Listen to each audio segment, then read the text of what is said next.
नमस्कार, प्रणाम, हर हर महादेव। हमें प्रियंका देवी कुशवाहा और हमारे यूट्यूब चैनल भोजपुरी गीत में रउआ सभी के स्वागत बड़ुए। रउआ सभी के बीच में बहुत प्यारा सा, बहुत सुंदर सा देवी भजन गीत हम लेके आ गए बनी। गीत के पूरा जरूर सुनम जा, वीडियो को लाइक शेयर जरूर करब जा। अभी तक ले चैनल के सब्सक्राइब नहीं किया कैले तो चैनल के भी सब्सक्राइब जरूर कर ले जा। और कमेंट बॉक्स में लिख के भेजम जा हमारे गीत कैसा लागला, गीत के कहाँ से सुना तनी जा। तो चलिए रउआ सभी के गीत सुना तनी। निमिया के डाढ़ कचनार हो, झूला झूले भवानी। निमिया के डाढ़ कचनार हो, झूला झूले भवानी। झूले भवानी हो, झूले महारानी। झूले भवानी हो, झूले महारानी। निमिया के डाढ़ कचनार हो, झूला झूले भवानी। निमिया के डाढ़ कचनार हो, झूला झूले भवानी। मथवा पटिका लीलरवा पबिंदिया। मथवा पटिका लीलरवा पबिंदिया।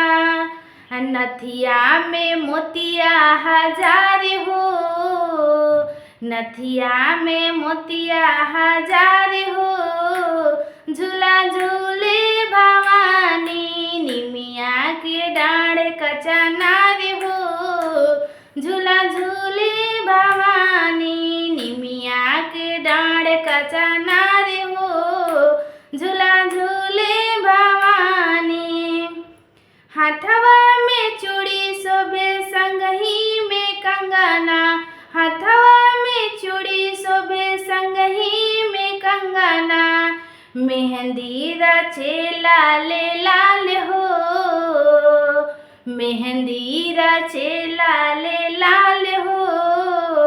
झूला झूले भवानी। निमिया के डाढ़ कचनार हो, झूला झूले भवानी। निमिया के डाढ़ कचनार हो, झूला झूले भवानी।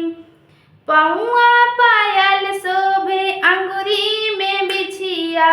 पौआ पायल शोभे अंगुरी में बिछिया।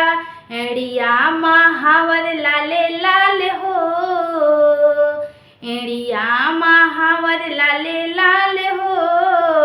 झूला झूले भवानी। निमिया के डाढ़ कचनार हो, झूला झूले भवानी। निमिया के डाढ़ कचनार हो, झूला झूले भवानी। तनवा पलंग शोभे मथवा चुनरिया। तनवा पलंग शोभे मथवा चुनरिया। कमर कर धनी घुंघुरदार हो, कमर कर धनिया घुंघुरदार हो। झूला झूले भवानी। निमिया के डाढ़ कचनार हो, झूला झूले भवानी। निमिया के डाढ़ कचनार हो, झूला झूले भवानी।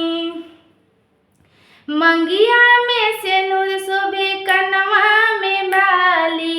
मंगिया में सिंदूर शोभे कनवा में बाली। गलवा में ओढ़ौल के हार हो, गलवा में ओढ़ौल के हार हो। झूला झूले भवानी। निमिया के डाढ़ कचना